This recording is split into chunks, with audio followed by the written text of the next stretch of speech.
Arrest warrant আছে। কার? মন্ত্রীর ছেলে অসীমের নামে। মেয়েটি নিজেই তার বয়ানে এটা বলেছে। আমার ছেলে এরকম কাজ করতে পারে না। আমার স্যার, অসীম কোথায়? আমিও তাই জানতে চাই, আমার ছেলে কোথায়? আমার ছেলে তো 3 দিন ধরে বাড়িতে আসছে না।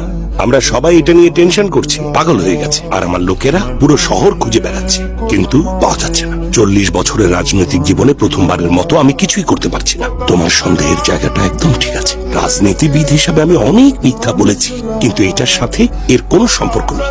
2 দিন আগে আমাকে মন্ত্রী জানিয়েছিলেন কাউকে কিছু না জানিয়েই আমি যেন ব্যক্তিগতভাবে ওনার ছেলেকে খুঁজে দিই। আনঅফিসিয়ালি বিষয়টা ডিল করছে। স্যার, আপনি ওকে এভাবে খুঁজে পাবেন না। কমপ্লেন করতে বলছো, আর তোমরা তখন প্রেস আর মিডিয়াকে তা জানাতে পারো, আর শহরের কোনে কোনে পোস্টার লাগিয়ে দেবে, তাই তো? যাই করো, আমার ছেলেকে চাই। স্যার, আপনি জানেন আমি ওকে পেলে কি করতে পারি? কি করতে পারবেন? অ্যারেস্ট করতে পারবে, আদালতে নিয়ে যাবে, জেলে নিয়ে যাবে। পুলিশ হিসেবে তুমি তোমার দায়িত্ব পালন করতে পারো, কিন্তু বাবা হিসেবে আমার যা করা দরকার আমি তাই করব। আপনার ছেলে হওয়ার থেকেও গুরুত্বপূর্ণ সে একটা কেসের প্রধান আসামি। তোমার ক্ষমতায় আমার পূর্ণ বিশ্বাস আছে। আমার ছেলেকে অ্যারেস্ট করো। গাড়ি থামাও তো। রাজেন্দ্র, কেন মনে হচ্ছে কেসটা প্রায় শেষ? ওকে ধরতে সময় নষ্ট করবো কেন? আপনি পরিসংখ্যান জানেন না স্যার? এটা গত সপ্তাহের একটা রিপোর্ট। গত 1 বছরে দেশে প্রতিদিন গড়ে 93টা কেস স্যার।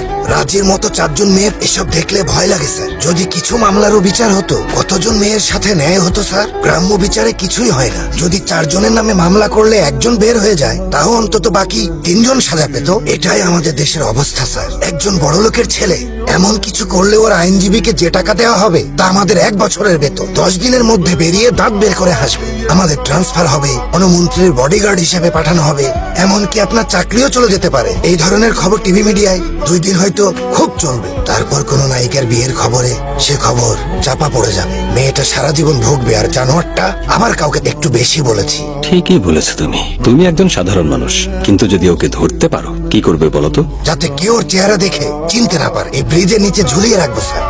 ব্রিজের নিচে দেখে আসো। যাও না, দেখো।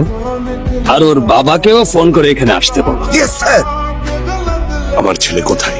ওর সাথে কথা বলতে চাই। তারপর ওকে জেলে বা রিমান্ডে নিতে পারো, যা খুশি করতে পারো। জানি না ওর সাথে কথা বলতে পারবেন কিনা। গফুর। জি স্যার। ওর চেহারাটা একটু দেখাও তো। এখানে সাইন করো বিজয়। ডক্টর, কিছু জানতে পারলেন? আর কিছু? আর সব তথ্য পোস্টমর্টমের পরেই দিতে পারবো। সরি স্যার, বুঝিনি আপনি আছেন। কি মনে হয় কে করেছে? জানি না স্যার। যে এটা করেছে আপনার ছেলে কি তুলসী পাতা ছিল? এই জন্যই। তোমাকে বাহবা দিতে হয়। এটা যে কেউ হতে পারে। আমজনতা হতে পারে, হ্যাঁ। বা প্রেসের লোকও হতে পারে। মেয়েটার মা বা বাবা বা ভাইও হতে পারে স্যার। ওর ভাই পুলিশ অফিসারও হতে পারে। সেই পুলিশ অফিসার ভাইটি বিজয় কুমারও হতে পারে স্যার। আপনি কিচ্ছু করতে পারবেন না। আপনার আত্মীয় স্বজনকে খবর দিতে পারেন।